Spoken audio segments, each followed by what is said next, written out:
Hi everyone, in this episode I want to show you how to make an easy baklava with two versions using only one dough. Very easy to make compared to traditional baklava recipes, and it's gonna be irresistibly delicious. I'm warning you. Let's get started.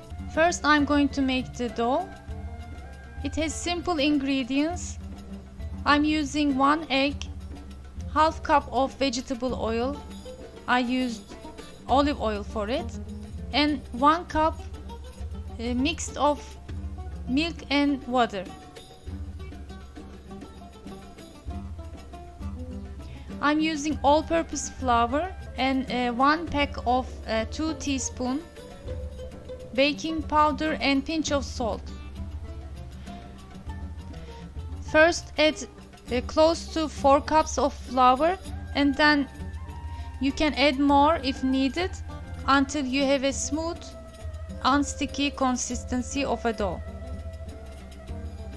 In total it takes about 4.5 cups of flour, but as always I say don't add all of them at once.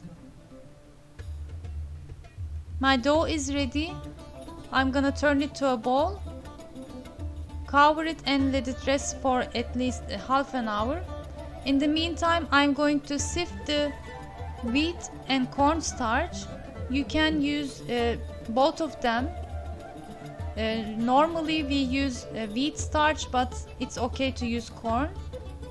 I also added about 2 full of tablespoon flour to help when I use to sprinkle the starch. And let me say that this is not corn flour or wheat flour, of course, but starch.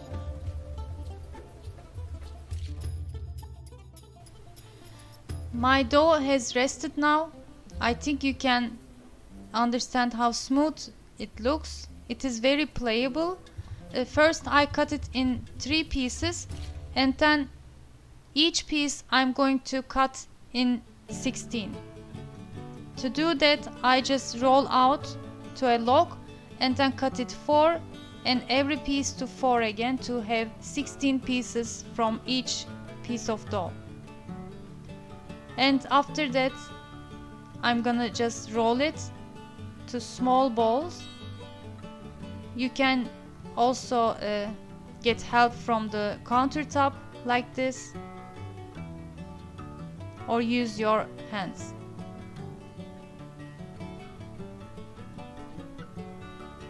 Make sure you cover all of the dough when you are working with the others with a damp cloth, and do the same thing to other 2 pieces. It is really fun to make, and nothing is too hard in this recipe. Don't think that you cannot make it. If I do, and so you can. I finished shaping the balls, and beginning from the first batch, now I'm going to roll out using starch. Lots of starch here in the first moment. Just using roll pin, not oklava, the thin ones we use in traditional Turkish baklava recipes. This is easy version.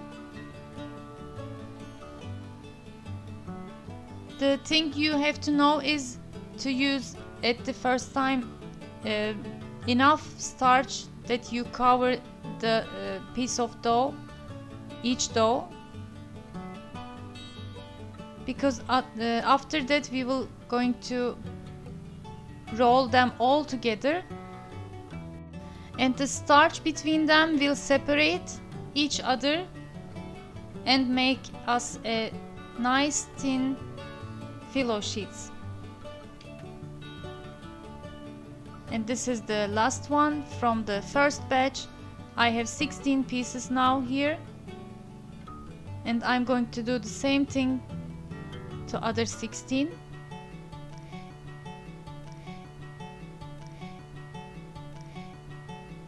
It is enough to roll each piece to about 20 to 25 centimeters.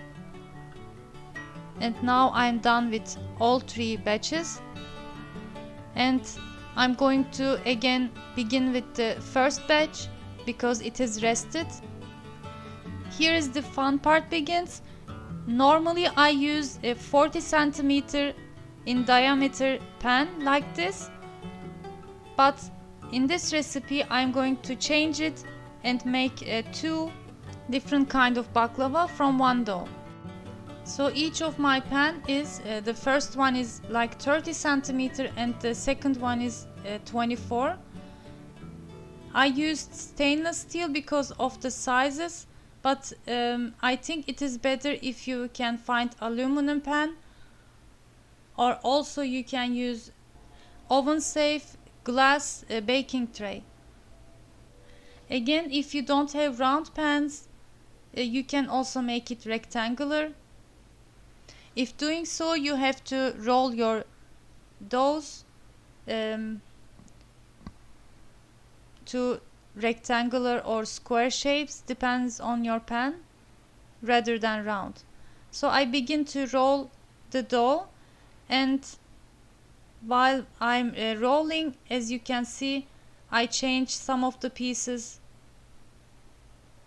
turn from the inside out to make it evenly, and if I see that it already soaked the starch between the layers, I add little more to help to separate the layers by sifting a little.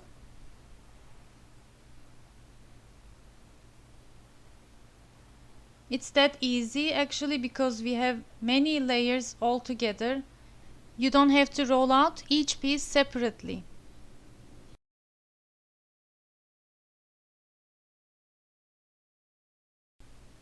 I rolled out my dough as much as I can, and now it's big enough, even bigger than the pan I'm gonna use. I'm just cutting around the pan to make a nice round piece. I'm gonna use this one for top, and the other pieces for the bottom. Let's check the layers. You see how beautifully they are separated with the help of starch, and very thinly.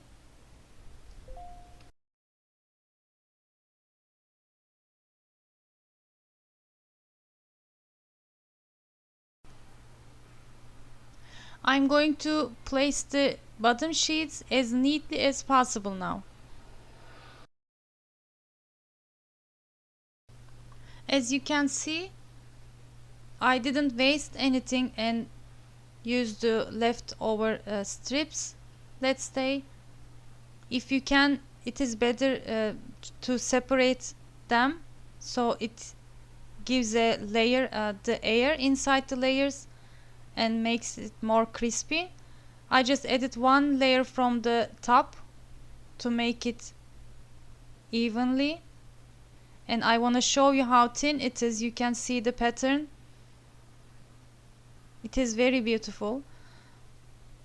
Just add more couple of sheets from the top.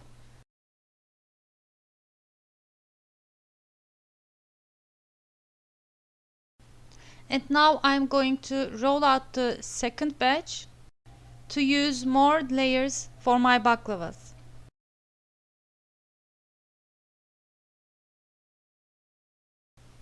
This time I'm using the small second baking tray to have a nice round for the top and the bottom. And again, as same idea as the first one, I will begin to layer it. It is really fun to make, not very hard, as you can see. I hope you try this and share the photos with me from my Instagram. I really get excited to see them. And here is the third batch ready. Again, I cut around to have nice top layers. and I use the sides for the inside layers. Okay, right now I'm in the middle of the layers. I use half of the dough, and now I can use my fillings. For the small baklava, I wanted to use pistachios, and now I'm going to layer the tops with the neat ones. Try to separate them as much as possible. It is not a must thing to do, but it is better if you can separate them. And I wanted to show you again how thin it is. You can see from the screen. And here is the second bigger one.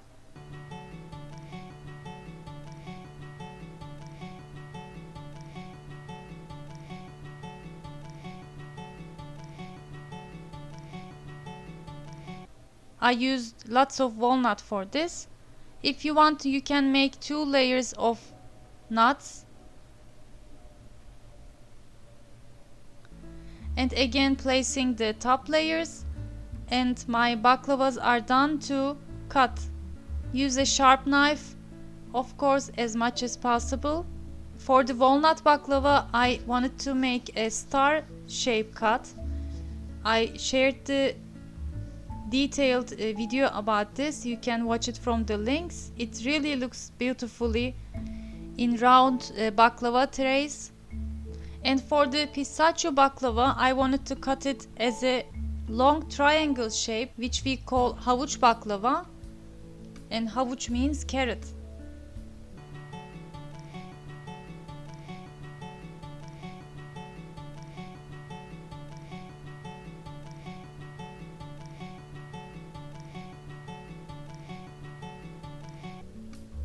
Okay, now we are ready to the next step, which is easy. We're gonna butter the sheets so it can cook nicely, evenly, and have a beautiful taste of the butter in the baklava.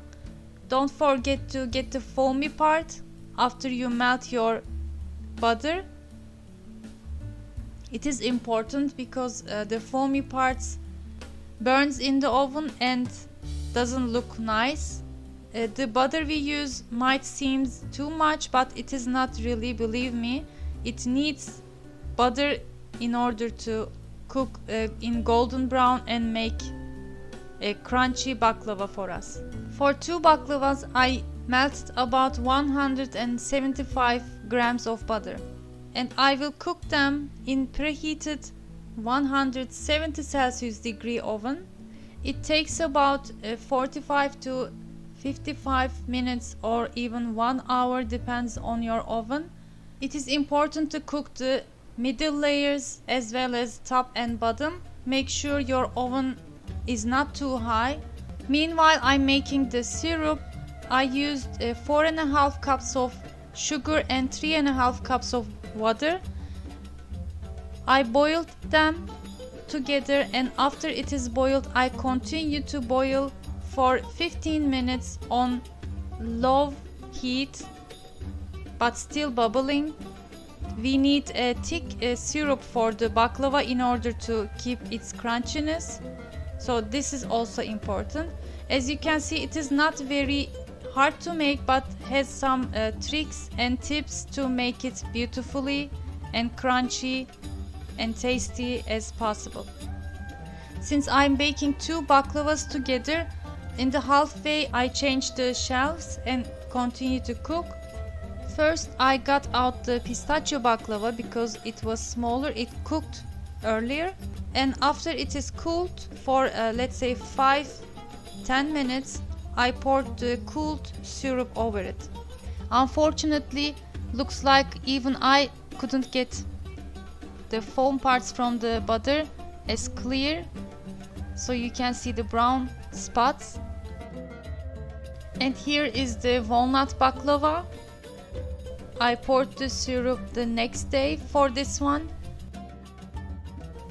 If you are making it for a special event or eat, you can make it ahead of time and then pour the syrup the day you want to serve, just about 1 to 2 hours before.